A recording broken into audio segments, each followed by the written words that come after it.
Bismillahirrahmanirrahim. Assalamualaikum warahmatullahi taala wabarakatuh. Alhamdulillahirabbil alamin wassalatu wassalamu ala asyrafil anbiya wal mursalin wa ala alihi wa sahbihi ajma'in. Rabbi shrah lana sudurana wa yassir lana umurana wahlul 'uqdatam min alsinatina yafqahu aqwalana. Baiklah, pada petang ini kita akan sambung semula bacaan kitab Al-Qistas Al-Mustaqim untuk siri yang kelima. Pada petang ini akan dimulakan dengan Mizan At-Talazum. Setelah kita habiskan satu mizan sebelum ini, iaitu Mizan At-Ta'adul yang terbahagi pada 3, Akbar, Awsat dan Asghar. Maka pada petang ini kita akan sambung pada Mizan At-Talazum. Bismillahirrahmanirrahim. Qala rahimahullah al-qawlu fi mizan at-talazum. Baik, pertama sekali mizan talazum ialah maksud saya nama lain dalam ilmu mantik, namanya dalam ilmu mantik ialah qiyas istithnai munfasil. Muttasil. Qiyas istithnai muttasil. Ataupun qiyas ataupun qadiyah syartiyah muttasilah. Biasa dikenali dengan muttasilah saja ataupun syartiyah muttasilah. Maksudnya di sini ialah secara mudah dia punya struktur asas bagi mizan ini, bila ada A mesti ada B. Itu dia punya ni. Bila A tiada, B pun tiada. Itu dia punya struktur ringkas dia. Maksudnya dalam kita mengisbatkan A, B mesti ada sekali. Dan B yang mesti ada sekali tu disyaratkan untuk berlaku secara daruri. Maksudnya dia bukan ittifaqi. Dia hubung kait antara A dengan B ialah daruri ataupun mutalaziman ataupun talazumi ataupun luzumi. Hubungannya ialah luzumi. Itu saling berkait secara pasti. Al-qawlu fi mizan at-talazum. Qala fashrah li mizan at-talazumi faqad fahimtu al-aqsam ath-thalathata min mawazin at-ta'aduli. Sahabat Batini meminta Imam Ghazali mensyarahkan mizan talazum setelah Imam Ghazali mensyarahkan mizan ta'adul. Qultu hadzal mizan mustafadun min qawlihi ta'ala law kana fihima alihatun illallahu la fasadata. Mizan ini pun berasal daripada Al-Quran, iaitu daripada ayat law kana fihima alihatun illallahu la fasadata. Maksudnya kalau ada dua Tuhan, kalau ada banyak Tuhan, sudah tentu alam ini akan hancur. Fihima tu berbalik kepada langit dan bumi. Lafaz sadata tu maksudnya langit dan bumi akan hancur. Sebab bila ada Tuhan, ada banyak kepala.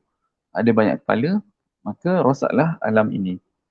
Wa min qawlihi ta'ala qul law kana ba'ahu alihatun kama yaquluna idzal labtaghaw ila dzil 'arsy sabila. Jika ada banyak Tuhan, sudah tentu semuanya akan menuju kepada pemilik arash. Maksudnya menjadi berkuasa sebagaimana pemilik arash, iaitu Allah. Kalau ada banyak Tuhan, semua akan berkuasa seperti Allah. Wa min qawli ta'ala law kana haula'i alihatan ma waraduha. Jika jika mereka ini Tuhan, maka tidak akan mafhum dia tidak akan ada apapun berlaku. Maksudnya tak tercapailah apa-apa yang setiap satu Tuhan tu nak, sebab boleh jadi ada segi kebarangkalian tu, semua Tuhan, setiap Tuhan ada kehendak masing-masing yang berlainan, maka semua tu akan saling bercanggahan. Satu lagi kebarangkalian, setiap Tuhan akan ada kehendak yang sama, so masing-masing akan buat perkara yang sama, maka itu adalah tahsilul hasil. Dan setiap Tuhan akan buat benda yang sama, tapi boleh jadi salah satu Tuhan lagi kuat daripada yang lain. So itu maksudnya, itu pun mustahil, sebab mustahil ada Tuhan yang lemah. Wa tahqiqu surati hadzal mizani an naqula law kana lil alami ilahani la fasada. Fahadha aslun wa ma'lumun annahu lam yafsud. Wa hadha aslun akhar fayalzamu minhuma natijatun daruriyatun wa hiya nafyul ilahain. Perkara lagi yang saya ingin nyatakan ialah mizan talazum ini dia mudah cakap, dia adalah kita isbatkan A mesti isbatkan B. Itu yang penting lah. Maksudnya kat sini, lau kana lil alami ilahani la fasada. Lepas tu lagi satu berkaitan dengan struktur mizan talazum, ia mestilah ia mendatangkan premis dan natijah sekaligus. Dia mendatangkan premis dan natijah sekaligus, maksudnya mizan ini mempunyai mengandungi premis dia yang sudah dinyatakan dan juga natijah yang sudah dinyatakan. Dan ini berbeza dengan mizan ta'adul yang memerlukan kita untuk susun mana satu natijah daripada dua premis yang didatangkan. Cuma kalau dari segi mizan talazum ini, natijahnya ialah sama ada dalam bentuk penafian ataupun isbat. Itu saja. Tapi dia punya konten dia, konten premis dan konten natijah dia tetap berulang perkara yang sama. Maka di sini premisnya ialah lau kana lil alami ilahani la fasad. Fahadha aslun, ini dia punya muqaddam. Muqaddam itu bahagian pertama dia. Kemudian tali dia ialah wa ma'lumun annahu lam yafsud. Dan diketahui bahawa ia tidak binasa.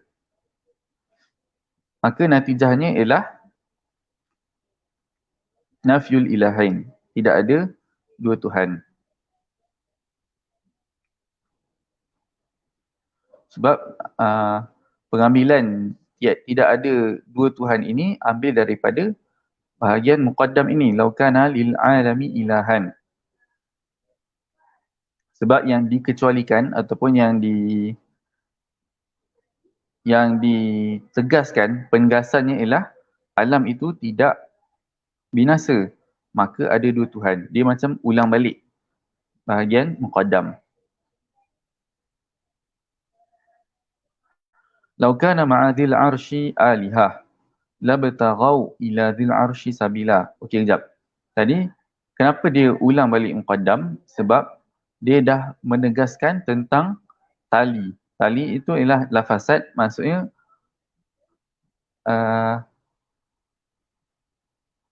talinya ialah lafazat, kemudian dibawakan penafian bagi tali itu.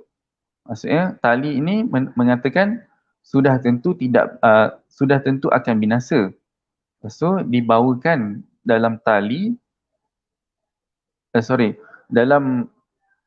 dalam apa nama dia? Dalam bahagian muqaddam dibawakan alam akan binasa, maka kemudian dinyatakan dalam penegasan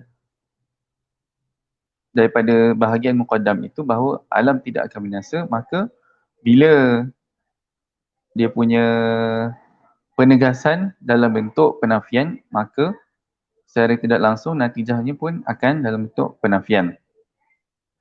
Walau kana ma'adhil arshi alihah labtaghaw ila dhil arshi sabila. Wa ma'lumun annahu lam yabtaghaw fa yalzamu nafyu alihatin siwa dhil arshi. Jika ada banyak Tuhan yang setara dengan Allah, maka mereka pun akan sama seperti Allah. Tetapi kita tahu di penegasan, kita tahu bahawa mereka tidak sedemikian, maka ternafilah ada banyak Tuhan melainkan Allah. Wa amma iyaru hadzal mizan min sanjatil ma'lumati qauluka in kanat asy-syamsu tali'atan fal kawakibu khafiyyah. وهذا يعلم بالتجربة ثم نقول ومعلوم أن الشمس طالعة وهذا يعلم بالحس فيلزم منه أن الكواكب خفية. Okey, ni tentang macam mana dia bawa lagi contoh lain tapi untuk menunjukkan cara kita menentukan atau cara kita menetapkan muqaddam dan tali dalam mizan talazum ini. Jika matahari terbit, maka bulan bintang akan hilang. Maksudnya khafiyah sebab cahaya matahari itu terang sangat, jadi kita tak boleh nampak benda-benda lain. Maksudnya cakrawala, kita tak boleh nampak bulan dan bintang sebab cahaya matahari terang sangat. Dan perkara ini diketahui dengan tajribah. Tajribah ni maksudnya sesuatu yang kita dah ketahui secara berulang-ulang dan tanpa adanya maksudnya dia dah berlaku berulang-ulang dan kita nampak benda tu menghasilkan natijah yang sama. So itu adalah tajribah. Thumma naqulu wa ma'lumun anna syamsa tali'ah. Dan kita tahu bahawa matahari sedang terbit. Wa hadha yu'lamu bil his. Sebab apa? Dan perkara ini diketahui dengan panca indera. Kenapa dia kata ketahui dengan panca indera dan bukannya tentang diketahui dengan tajribah? Sebab dalam konteks yang dinyatakan ini dalam konteks masa kini, iaitu waktu sedang siang, kita tahu bahawa matahari tengah terbit. Maksudnya sebab kita sendiri boleh nampak benda tu. Dan kita boleh nampak matahari tak terbit iaitu pada waktu malam. Maka itu diketahui dengan panca indera. Yazamu minhu annal kawakiba khafiyah. Maka semestinya bulan dan bintang itu tiada ataupun tidak boleh dilihat. Wa naqulu, contoh lain, in akala fulanun fahuwa syab'an. Wa hadha yu'lamu bitajribati thumma naqul wa ma'lumun annahu akal. Wa hadha yu'lamu bil his. Fayalzamu min al-asli at-tajribi wal asli al-hissi bil darurah annahu syab'an. Jika seseorang makan, dia akan kenyang. Dan kita tahu bahawa dia telah makan, maka dia kenyang. Jika seseorang makan, maka dia kenyang. Ini diketahui dengan tajribah. Tapi yang kemudian kita specify bahawa orang itu telah makan dan ini kita sendiri mungkin nampak dia dah makan ataupun kita dengar dia sendiri cakap dia dah makan, maka kita tahu semestinya bahawa dia kenyang. Wa amma mawdi'u isti'malihi fil ghawamidhi fakathir hatta yaqulu al-faqih. Okey, ini tentang penggunaannya dalam perkara yang rinci, perkara yang spesifik, perkara yang susah ataupun perkara yang susahlah. Banyak contohnya, hatta yaqulu al-faqir ataupun hatta yaqulu al-faqih in kana bay'ul ghaibi sahihan fayalzamu bi sarihil ilzam. ومعلوم أنه لا يلزم بصريح الإلزام فيلزم منه أنه ليس بصحيح. Ini contoh berkaitan dengan fiqh iaitu bai' ghaib. Tentang bai' ghaib ini menurut mazhab Maliki mereka menyatakan ia sahih tapi tidak menurut kita iaitu mazhab Syafi'i. Jadi Imam Ghazali sebagai seorang mazhab Syafi'i membawakan contoh ini mungkin dari segi untuk menunjukkanlah penggunaannya dalam fiqh, iaitu kita sebagai dia sebagai seorang yang bermazhab Syafi'i tidak berpegang dengan benda itu. Maka dibawakan hujah macam mana baik itu boleh jadi tak sahih ataupun tidak sah. إن كان البيع ومعلوم أنه لا يلزم بصريح الإلزام فيلزم منه أنه ليس بصحيح. Jika kita tengok dekat sini, muqaddamnya bersifat isbat, kemudian penegasan tu bersifat nafi, maka natijahnya dalam bentuk nafi, iaitu laisa bisahih. Wa yu'lamu al-asl al-awwal bil istiqra' asy-syar'i al-mufid lidh-dhann wa in lam yufid al-'ilma wa ath-thani bi taslim al-khasmi wa musa'adatihi. Bahagian pertama, muqaddam itu diketahui dengan istiqra' syar'i yang bersifat zan. Tapi di sini perlu saya katakan bahawa zan dalam fiqh pun boleh dianggap sebagai ilmu ataupun sebagai sesuatu yang yakini. Tapi itu untuk kes fiqh, ataupun ilmu kat sini dimaksudkan ialah sebagai sesuatu yang diketahui je lah. Ilmu secara umum. Jadi tak ada masalah kalau untuk kita menerima zan dalam bab fiqh. Berkenaan baik ini saya maaf saya tak tahu sangat tentang perincian dia. Jadi saya hanya nyatakan begitu saja. Kemudian wa naqulu fi an-nadhariyat in kana san'atul alami wa tarkibul adami murattaban ajiban muhkaman fa sani'uhu alim. Jika kejadian alam ini dan juga kejadian manusia penuh dengan hikmah dan keajaiban, maka penciptanya juga pencipta manusia dan alam adalah suatu pihak yang berilmu. Wa hadha fil aqli awwali. Okey, contoh ini berkenaan tentang berkait dengan ulum akliyah tadi, ilmu fiqh, yang ni ilmu akli. Wa hadha al aqli awwali. Wa hadha fil aqli awwali. Perkara ini diketahui perkara ini bertaraf awaliyat. Wa ma'lumun annahu ajibun murattabun. Penegasannya ialah dia ulang balik apa yang dinyatakan tadi. Memang penciptaan ataupun kejadian alam ini penuh dengan keajaiban dan tertib. Wa hadha mudrakun bil ayan. Dan perkara ini diketahui dengan penglihatan ataupun dengan mata. Ayan. Falzamu minhu anna sani'ahu alim. Maka semestinya pencipta alam ini berilmu. Thumma nataraqqa wa naqulu in kana sani'uhu 'aliman fahuwa hayyun wa ma'lumun bil mizanil awwali annahu 'alimun falzamu minhu annahu hayyun. Kemudian ini adalah lanjutan bagi kias tadi tu, bagi bahagian mizan yang pertama. Bagi mizan pertama, dia bawa kepada mizan yang kedua. Iaitu lepas kita tahu bahawa pencipta itu pihak yang berilmu, maka kita semestinya pasti bahawa dia ada sifat hidup, iaitu dia mesti hidup. Wa ma'lumun bil mizanil awwal annahu 'alimun falzamu minhu annahu hayyun.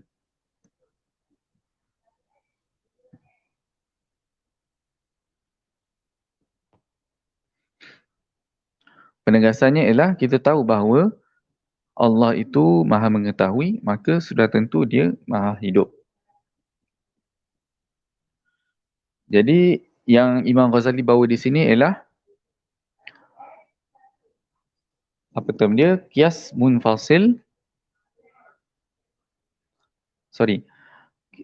Syartiyah muttasilah munfasilun nataij.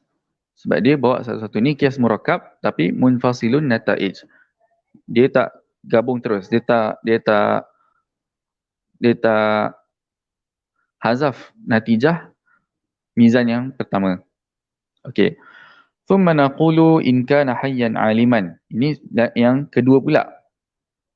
Mizan yang ketiga pula. In kana hayyan 'aliman fahuwa qa'imun bi nafsihi wa laysa bi'aradin. Wa ma'lumun bil mizanaini as-sabiqaini annahu hayyun 'alimun فَيَلْزَمُ مِنْهُ أَنَّهُ قَائِمٌ بِنَفْسِهِ. Jika dia hidup dan mengetahui, maka sudah tentu dia berdiri dengan sendirinya. Berdiri dengan sendirinya, yakni dia tidak memerlukan pihak lain untuk kekal ada, untuk kekal wujud dan kekal berkuasa. Dan dia juga bukan arad, malah dia adalah zat. Dia bukan arad, yakni dia bukan sifat yang sekejap ada, sekejap tak ada. Bukan sifat yang mendatang. Maka berdasarkan kenyataan ataupun penegasan daripada dua mizan sebelum ini bahawa Allah hidup dan Allah berilmu, sudah tentu Allah itu boleh untuk wujud dengan sendirinya.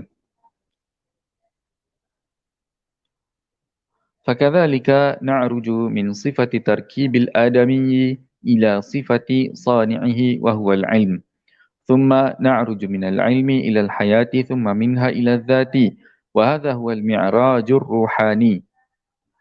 Begitulah cara untuk kita tahu melalui pertama daripada susunan ataupun penciptaan ataupun susunan badan manusia ataupun tertib anggota badan manusia kepada kita tahu tentang sifat ilmu bagi pencipta kita. Kemudian lepas kita tahu dia berilmu, kita langsung tahu bahawa dia hidup. Kemudian bila tahu dia hidup, maka sudah tentu dia ada zat. Dan inilah yang dinamakan sebagai mi'raj ar-ruhani. Mi'raj ruhani maksudnya mi'raj maknawi, iaitu daripada perkara yang kecil kepada perkara yang lebih luas, kepada skop yang rendah kepada skop yang lebih tinggi.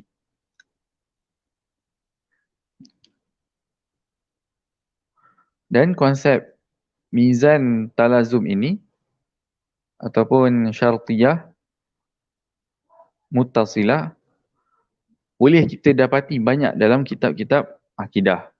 Itu macam mana para ulama menyediakan hujah ataupun lebih-lebih lagi hujah untuk mengisbatkan sifat Allah Ta'ala. وَهَذِهِ الْمَوَازِينُ سَلَالِيمُ الْعُرُوجِ إِلَى السَّمَاءِ بَلْ إِلَى خَالِقِ السَّمَاءِ وَهَذِهِ الْأُصُولُ دَرَجَاتُ السَّلَالِيمِ وَأَمَّا الْمِعْرَاجُ الْجِسْمَانِي فَلَا يَفِي بِهِ كُلُّ قُوَّةٍ بَلْ يَخْتَصُّ ذَلِكَ بِقُوَّةِ النُّبُوَّةِ. Mawazin ini, iaitu tiga mizan yang dinyatakan sebelum ini ialah salalim. Salalim ni jamak bagi sulam, iaitu tangga. Tangga untuk kita naik ke atas. Ila sama, ini saya fikir ini satu kiasan, maksudnya untuk kita memahami sesuatu yang lebih kompleks. Maka kita perlu tahu perkara yang juz'i, perkara yang simple. Untuk kita mengetahui perkara yang lebih kompleks, kita perlu tahu perkara yang lebih simple. Ataupun untuk kita tahu perkara yang lebih rinci, kita perlu tahu perkara yang umum. Bal ila khaliqis sama'. Okey. Malah inilah cara untuk kita tahu tentang Tuhan. Meskipun kita tak boleh tahu secara tepat, maksudnya secara keseluruhan, secara terperinci tentang Tuhan, dan itu memang mustahil. Sekurang-kurangnya kita tahu gambaran umum ataupun gambaran penting berkenaan dengan Tuhan. Wahadhil usul darajatus salalim, usul yang dinyatakan tadi, iaitu dua mizan yang sebelum tu, ialah ibarat anak tangga. Wa ammal mi'rajul jismani, berkenaan mi'raj jismani, maksudnya naik dari segi jisim itu tidak boleh dilakukan oleh setiap manusia, tetapi dia diperlukan dengan quwwah an-nubuwah, iaitu dengan Rasulullah SAW mengajarkan kita perkara ini, kemudian barulah kita tahu macam mana untuk memahaminya ataupun macam mana untuk sampai kepada ilmu berkenaan. Wa amma haddu hadzal mizani fahuwa anna kullama huwa lazimun li syai' tabi'un lahu fi kulli hal. Okey. Berkenaan mizan ini, lazim bagi sesuatu iaitu perkara yang mesti bagi sesuatu, dia adalah yang mengikutnya. Iaitu bila dikatakan bila A ada, B mesti ada, maka B itulah yang mengikuti A dan B itu lazim ataupun tabi'. Dan bukan premis, konteks B tersebut dinamakan sebagai tali, konteks A dinamakan sebagai muqaddam. Iaitu muqaddam ialah malzum dan tali ialah lazim. Okey, kemudian fanafyul lazimi yujibu bil darurati nafyal malzum. Maka bila kita nafikan lazim ataupun B, kita akan menafikan malzum iaitu A. Wa wujudul malzumi yujibu bil darurati wujudal lazim. Bila wujudnya A ataupun malzum memastikan wujudnya lazim iaitu B. Maaf kalau ada bising sikit sebab saya dekat office.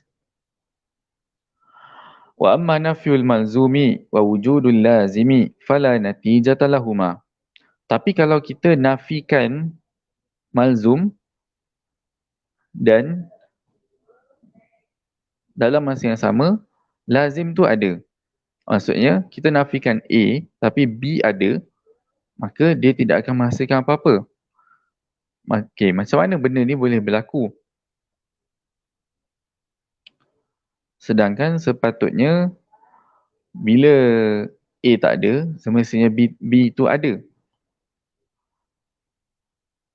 Adakah perkara ini boleh berlaku ataupun tak boleh berlaku? Okey. Dari satu segi, dia boleh berlaku kalau B wujud dengan sebab lain ataupun dengan syarat lain. Contoh kalau C ada, B pun ada, samalah macam A ada, B pun ada. Cuma dalam kes ni diandaikan A tiada tapi B ada, maka boleh jadi B tu ada dengan sebab adanya C. Itu dari segi kalau dia boleh berlaku.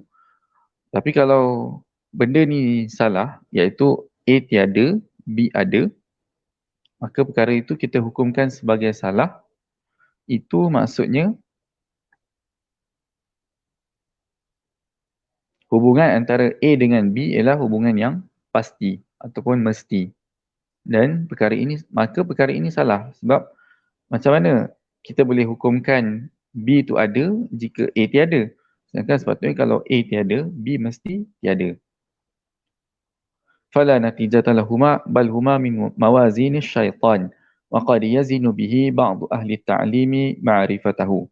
Okey, di sini Imam Ghazali menyatakan bahawa perkara ini tidak akan terhasil dan ini adalah mizan syaitan. Ini adalah sebahagian mizan syaitan yang digunakan oleh sebahagian ahli ta'lim ataupun golongan batiniyah. Maksudnya dalam konteks ini yang dimaksudkan ialah hubungan A dengan B ialah hubungan yang mesti.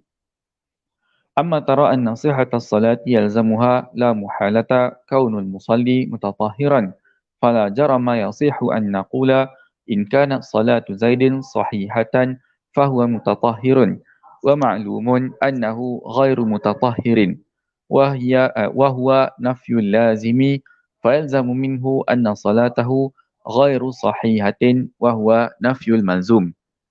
Okay, contoh lain.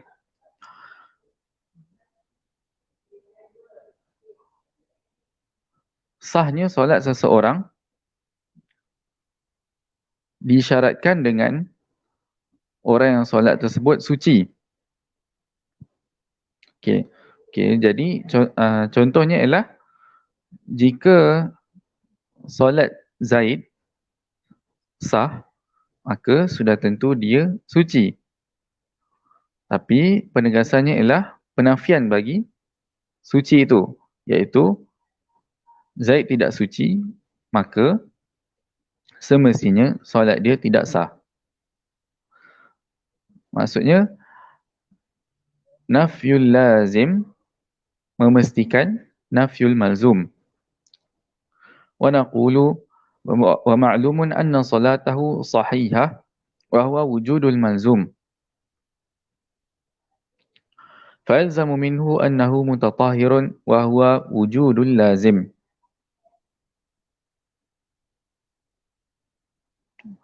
Okey. Kemudian dibawakan lawan bagi perkara tersebut iaitu solat Zaid sah dan semestinya dia suci. Amma in qulta iaitu okey. Di atas ni kita tengok nafyul lazim memastikan nafyul malzum, manakala isbat wujud ni maksudnya isbat lah. Isbatul malzum memastikan isbatul lazim. Jadi sebagaimana yang kita pelajari dalam Idahul Mubham bahawa ini adalah kias yang muntij. Maksudnya kias yang muntij daripada mizan talazum ada dua, iaitu nafyul lazim membawa kepada nafyul malzum dan wujudul ataupun isbatul malzum membawa kepada isbatul lazim. Tetapi kalau sebaliknya yang macam atas ni, nafyul malzum membawa kepada isbatul lazim, itu adalah salah. Itu aqim. Amma in qulta wa ma'lumun annahu mutatahhirun fa yalzamu minhu anna salatahu sahihah fa hadha khata'. Ini pun aqim. Aqim iaitu dalam konteks wujudul lazim. Dalam konteks yang ni lah. Wujudul lazim iaitu isbatul lazim, nafyul malzum. Ini salah. Buat contoh lagi. Maksudnya kalau Zaid itu suci, maka semestinya solat dia sah, maka benda ni salah. Sebab boleh jadi solat dia tidak sah ataupun solat dia batal dengan sebab lain. Sebab lain selain wudu, selain suci tadi. Fahadha wujudul lazim wa lam yadulla ala wujudil malzum. Wa kadzalika in qulta wa ma'lumun anna salatahu laysat bisahihah fahuwa idzan ghairu mutatahhir wa hadha khata'un ghairu lazimin.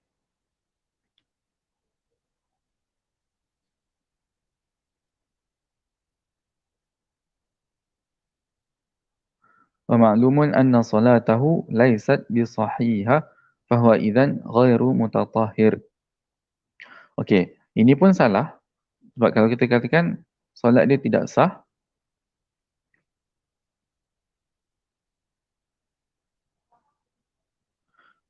solat dia tidak sah sebab solat dia tidak sah, maka semestinya dia tidak suci. Maka yang ini pun salah sebab dia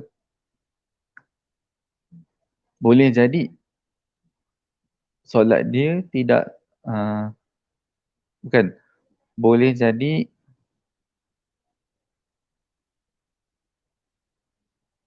solat dia tidak sah sebab adanya sebab lain selain dia tidak suci.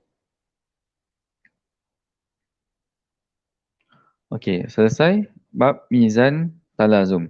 Seterusnya kita akan masuk kepada mizan ta'anud yang nama lainnya ialah syartiyah munfasilah. Al-qawlu fil mizan at-ta'anud. ثم قال اشرح لي ميزان التعاند واذكر موضعه من القرآن وعياره ومحل استعماله. Syarahkan kepadaku tentang mizan ta'anud dan asasnya daripada Al-Quran serta timbangannya dan penggunaannya. Qultu amma mawdi'uhu min al-Quran faqawluhu ta'ala fi ta'limi nabiyyihi Muhammadin sallallahu alaihi wasallam.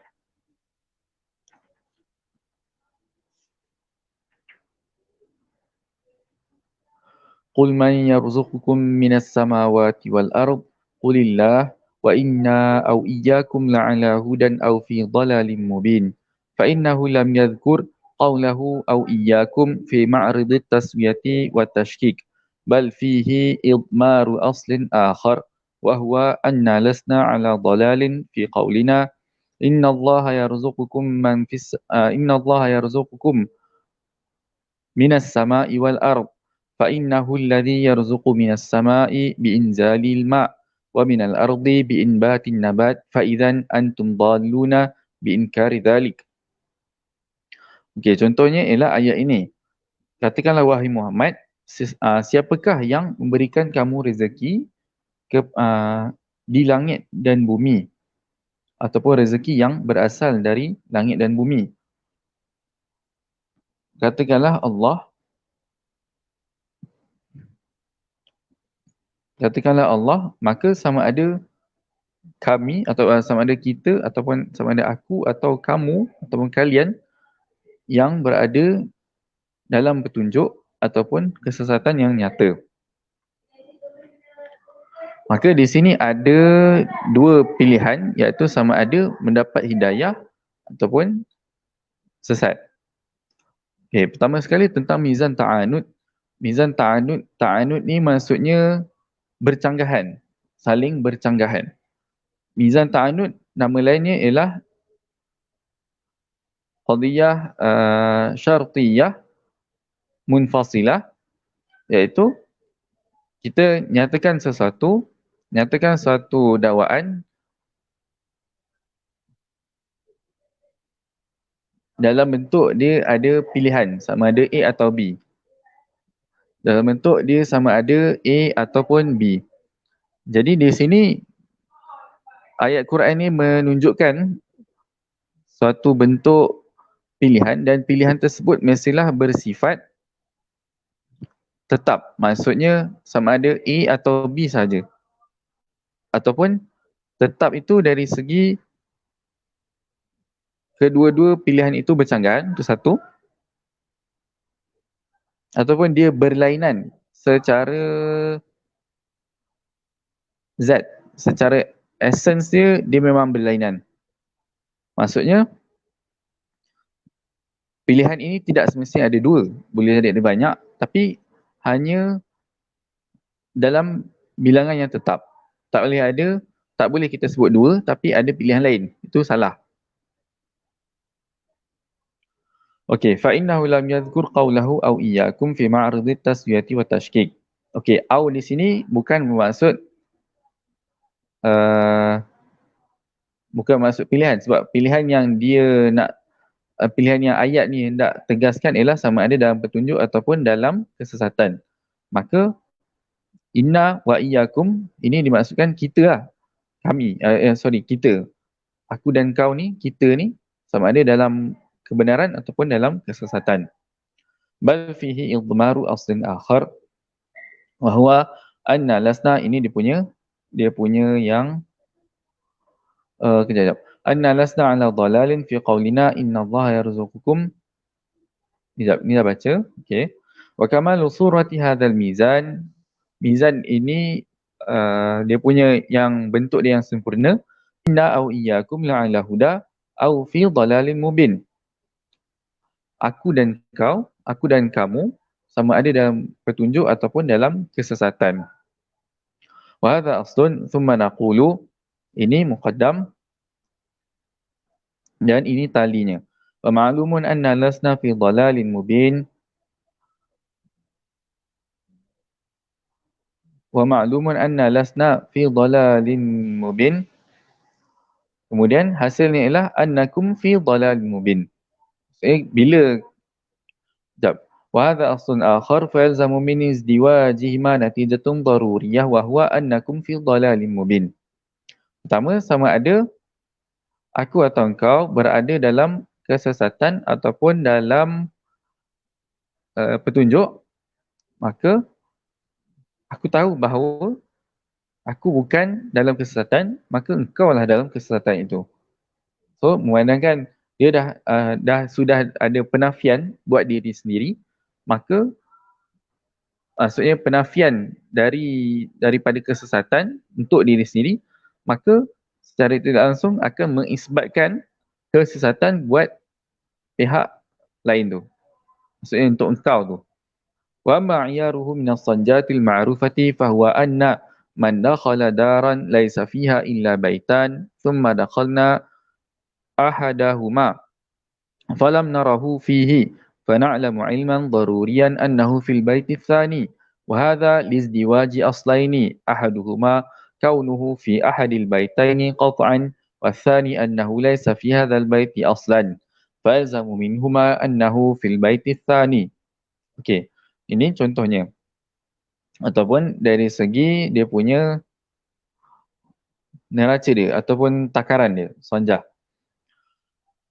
Okey, kalau ada seseorang masuk dalam antara dua rumah, kita bagi pilihan ada dua rumah, dia masuk salah satu, kemudian kita masuk satu lagi dan kita tak jumpa dia, maka secara pastinya kita tahu bahawa dia ada di rumah yang lagi satu.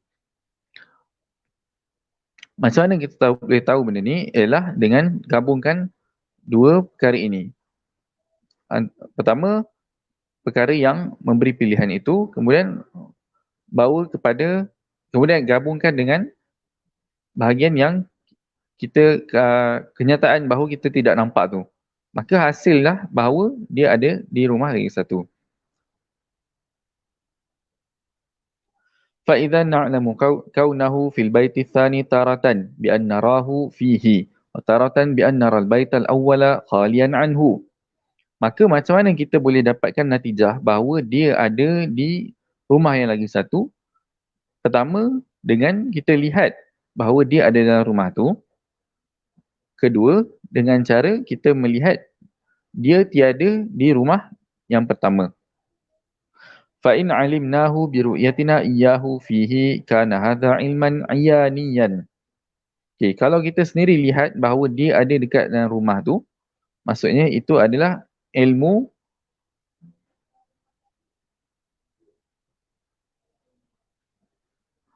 yang terhasil daripada penglihatan. Maksudnya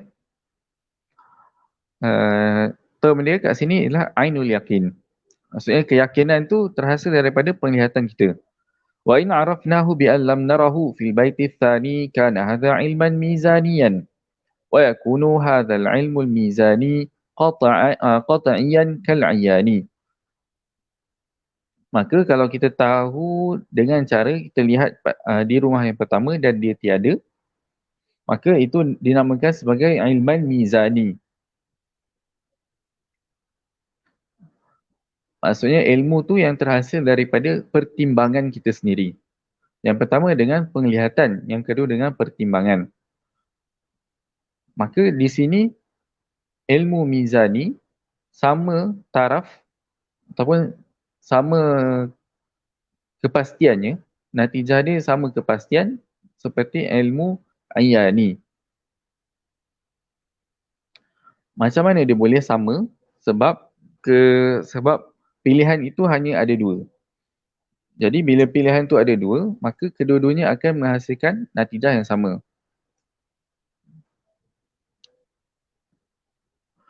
Wa amma haddu hadzal mizan fahuwa anna kulla man hasara fi qismain fayalzamu min thubuti ahadihima nafyul akhar wa min nafyi ahadihima thubutul akhar. Walakin bisyarti an takuna al-qismatu munhasiratan la muntashiratan. فالوزن بالقسمة المنتشرة وزن الشيطان وبه وزن بعض أهل التعليم كلامه في مواضع كثيرة ذكرناها في القواصم وفي جواب مفصل الخلاف والكتاب المستظهر وغيرها من الكتب. Okey. Penentuan mizan ini ialah semestinya kita mestilah memastikan bahawa pilihan itu ada dua, bukan ada dua, dia tetap. Maksudnya dia tidak, dia mesti tak, dia mesti tetap dan tidak boleh untuk tak tetap. Maksudnya munhasirah kat sini tetap, bilangan dia tetap. Kalau dua, dua je. Kalau tiga, tiga je. Tak boleh ada,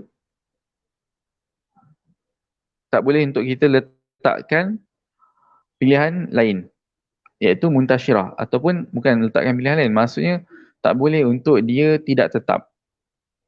Pilihan tu tak tetap, itu tak diterima. Sebab itu dinamakan sebagai mizan syaitan.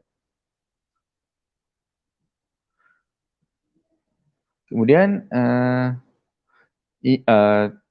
saya teringat untuk nyatakan kat sini, kita pun kena ambil kira sama ada benda tu ialah mani'atul khulu ataupun mani'atul jama' ataupun kedua-duanya, mani'atul khulu wal jama'. Maka munhasirah kat sini ialah mani'atul khulu wal jama'. Munhasirah yang dimaksudkan kat sini ialah mani'atul khulu wal jama'. Sedangkan muntashirah pula ialah sama ada mani'atul khulu ataupun mani'atul jama'. Kemudian Imam Ghazali menyatakan bahawa kalau benda tu tak tetap, maksudnya kalau pilihan tu tak tetap, itu dinamakan sebagai mizan syaitan, dan inilah yang digunakan oleh ahlu ta'lim ataupun golongan batini dalam menimbang ataupun dalam menghasilkan dakwaan mereka. Dan hal ini dinyatakan oleh Imam Ghazali dalam kitab Al-Qawasim dan juga kitab Jawab Mufassalil Khilaf.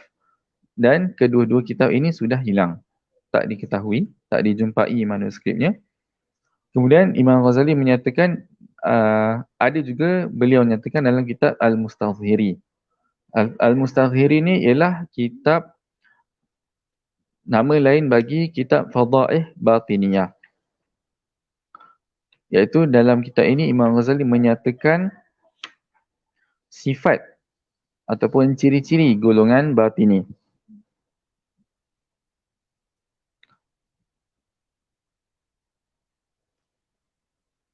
Okey.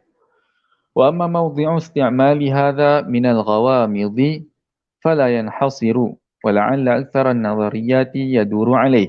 Fa inna man ankara mawjudan qadiman fa naqulu lahu al-mawjudatu imma an takuna kulluha hadithatan aw ba'daha qadiman wa hadha hasirun li'annahu bayna an-nafyi wal itsbati da'irun.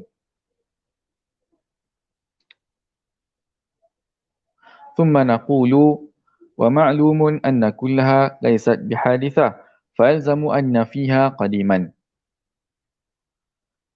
Manakala tentang penggunaan mizan ta'anud ini ada banyak, tak terkira, dan kebanyakan yang Imam Ghazali nyatakan di sini kebanyakan perkara nazariyat, maksudnya kebanyakan perbahasan usul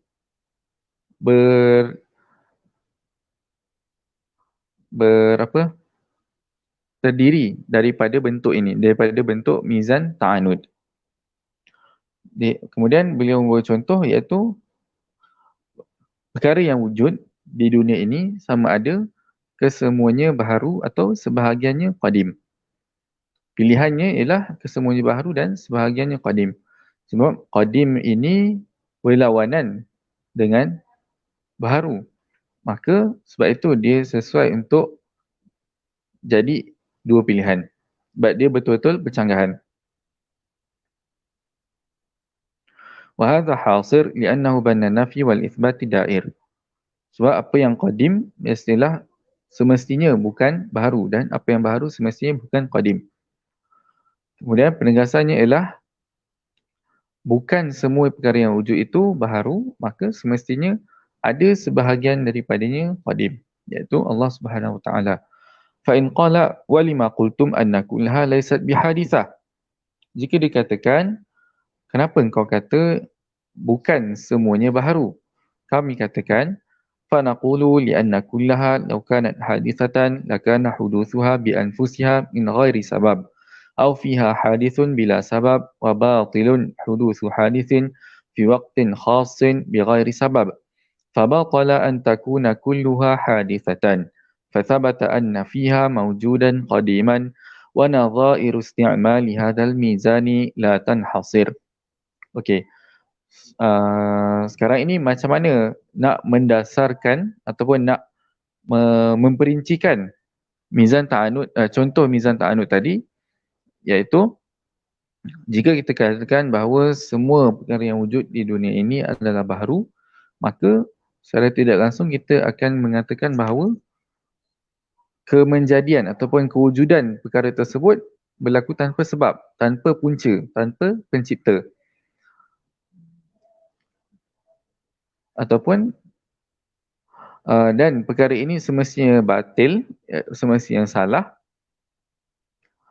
kerana mustahil dia berlaku pada masa tertentu tapi tanpa pencipta. Sebab pencipta itulah yang menentukan masa terciptanya suatu perkara baru tersebut. Maka mustahil semua perkara yang wujud ini baharu dan sabitlah bahawa ada yang qadim. Faqala qad fahimtu bil haqiqati sidqa hadhihi al mawazin al khamsati walakin ashtahi an a'rifa ma'na alqa biha walima khassasta al awwala bi annahu mizan at ta'adul wal akhara bit talazumi wal thalitha bit ta'anud. Kemudian sahabat batini tersebut tanya, dia dah faham dah tentang hakikat kelima-lima mizan yang Imam Ghazali nak nyatakan. Tapi dia nak tahu penamaan ataupun sebab penamaan ataupun sebab penamaan, maka dan juga sebab pengkhususan bagi nama-nama tersebut yang dinamakan oleh Imam Ghazali ini. Kenapa yang pertama mizan ta'adul, yang kedua talazum, yang ketiga ta'anud. Qultu sammaitul awwala mizan at-ta'aduli li'anna fihi aslaini muta'adilaini ka'annahuma kiffatani mutahadhiyatan. Imam Ghazali jawab, kenapa yang ta'adul tu dinamakan ta'adul? Ta'adul tu maksudnya dia setara. Sebab dia ada dua premis ataupun dua asas yang setara dan seolah-olah kedua-duanya seperti dua sisi dacing yang saling, maksudnya dua sisi dacing yang seimbang, mutahadhiyatan, ataupun yang seimbang ataupun setara. Wa sammaitul akhara mizan at-talazum. Seterusnya berkenaan mizan talazum, li'anna ahadal aslaini yashtamilu ala juz'ain ahaduhuma lazimun wal akharu malzumun, qawlihi ta'ala law kana fihima alihatun illa Allahu la fasadata fa inna qawlahu la fasadata lazimun wal malzumu qawluhu law kana fihima alihatun wa lazimatin natijatu min nafyil lazimi. Sebab penamaan mizan talazum itu ialah kerana dia terbahagi kepada dua yang saling melazimi. Saling melazimi ataupun mengikuti salah satunya. Maksudnya yang kedua mengikuti yang pertama. Jadi itulah sebab dinamakan talazum. Wa sammaitu tsalitsa mizan at-ta'anudi li'annahu raja'a ila hasri qismaini baina an-nafyi wal itsbat. Yalzamu min thubuti ahadihima nafyul akhari wa min nafyi ahadihima thubutul akhari. Fabainal qismaini ta'anudun wa tadaddun.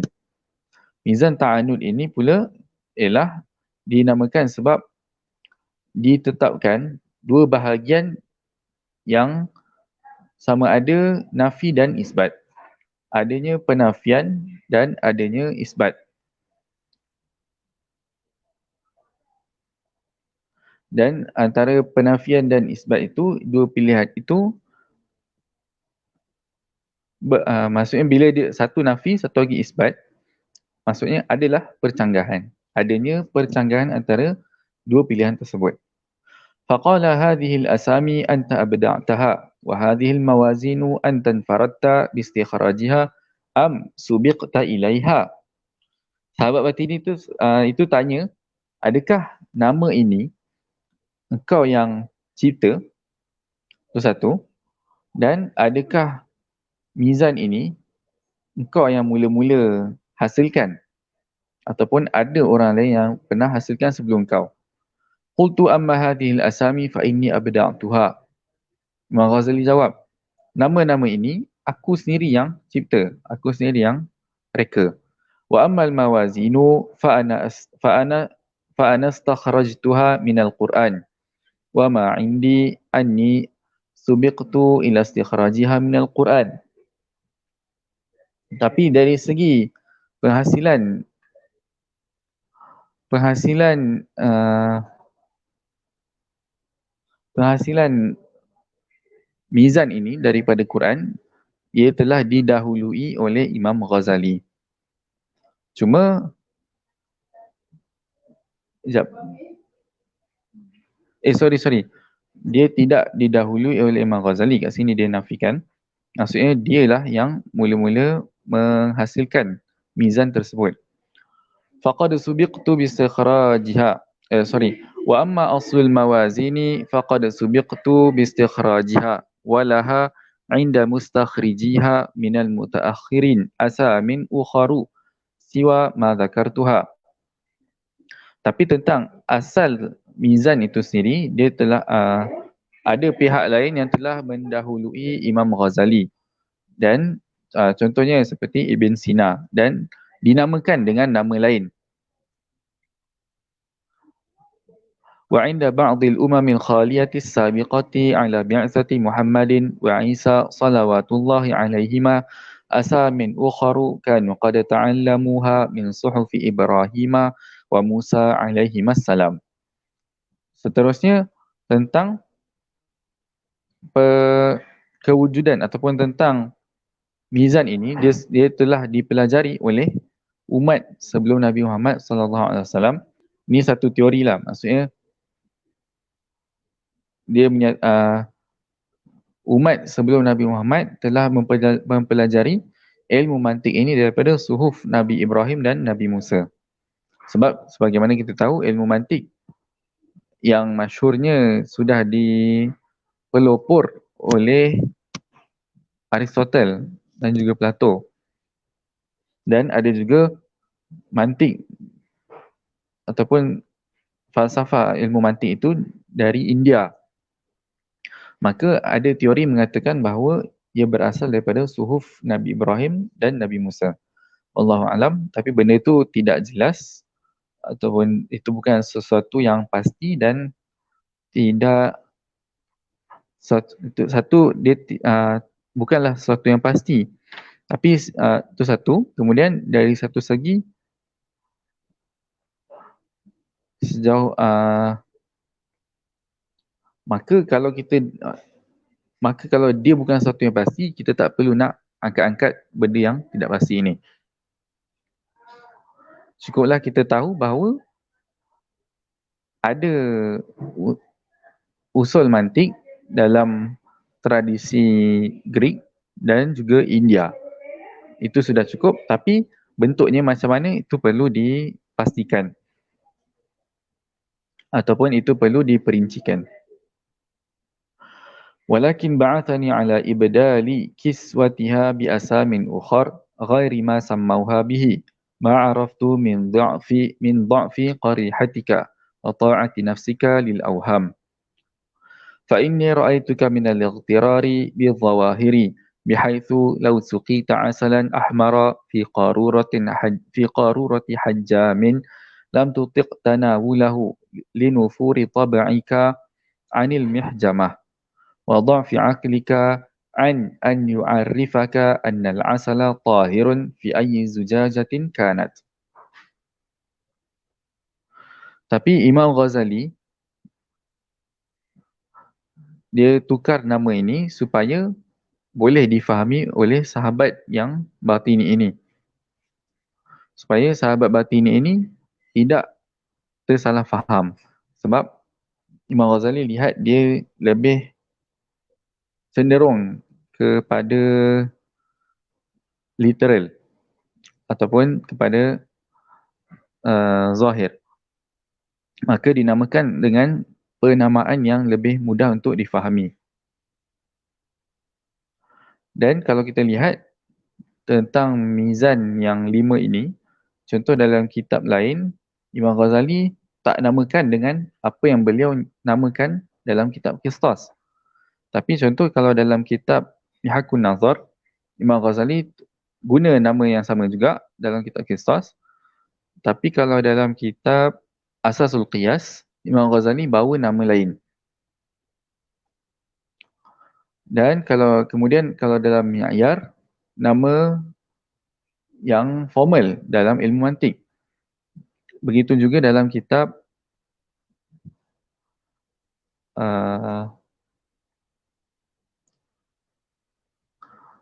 Maqasid Falasifah.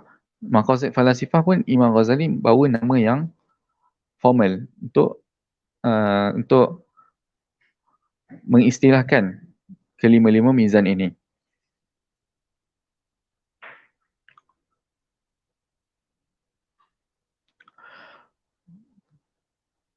Sebab Imam Ghazali menyatakan bahawa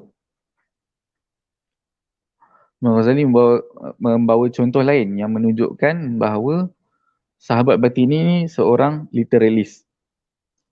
Bal tara Turkiya yalbasul muraqqa'ata wad-durra'ata fatahkumu bi annahu sufiyyun aw faqih. Walau labisa as-sufiyyul qaba'a wal qalansuwata hakama 'alaika wahmuka bi annahu turki. Fa'abadan yastajirruka wahmuka ila mulahadhati ghilafil asya'i dunal lubab. Secara ringkas, Imam Ghazali menyatakan bahawa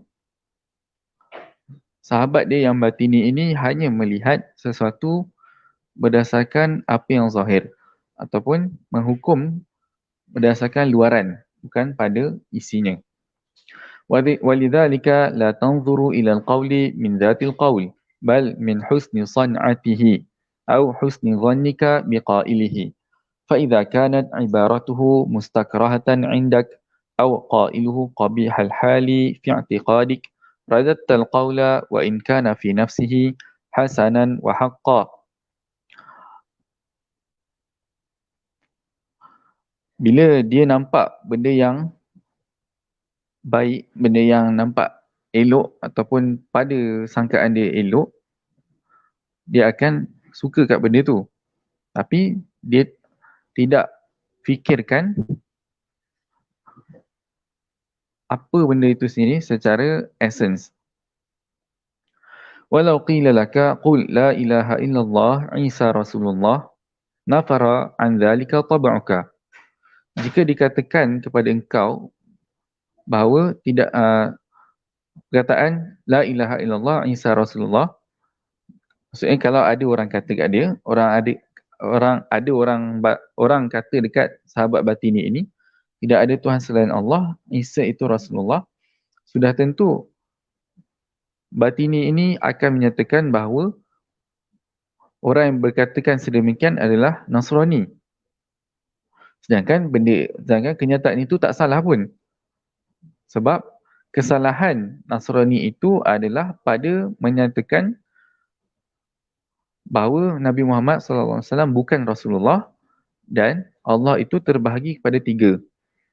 Dan bila kata Allah terbahagi kepada 3, secara tidak langsung mereka akan kena dengan dakwaan bahawa Nabi Isa itu anak Allah dan bukannya Rasulullah. وقلت هذا قول النصارى فكيف أقوله ولم يكن لك من العقل ما يعرفك أن تعرف أن هذا القول في نفسه حق وأن النصرانية ممقوت لا لهذه الكلمة ولا لسائر الكلمات بل لكلمتين فقط إحداهما قوله محمد ليس رسول الله والثانية قوله الله ثالث ثلاثة تعالى الله عن قول الظالمين علوا كبيرا وسائر أقواله وراء ذلك حق. Maksudnya maksudnya yang saya katakan tadi, فلما رأيتك ورأيت رفقاءك من أهل التعليم ضعفاء العقول لا يخدعهم إلا الظواهر نزلت إلى حدك فسقيتك الدواء في كوز الماء وسقتك به إلى الشفاء وتلطفت بك تلطف الطبيب بمريضه ولو ذكرت لك أنه دواء وعرضته في قدح الدواء لكان يشمئز عن قبوله طبعك ولو قبلته لكنت تتجرعه ولا تكاد تسيغه فهذا عذري في إبدال تلك الأسامي وإبداع هذه يعرفه من يعرف وينكره من يجهله. Okey, ini yang secara ringkas saya dah katakan tadi bahawa Imam Ghazali nak menunjukkan sahabat batin ini seorang yang literal, maka dia sekadar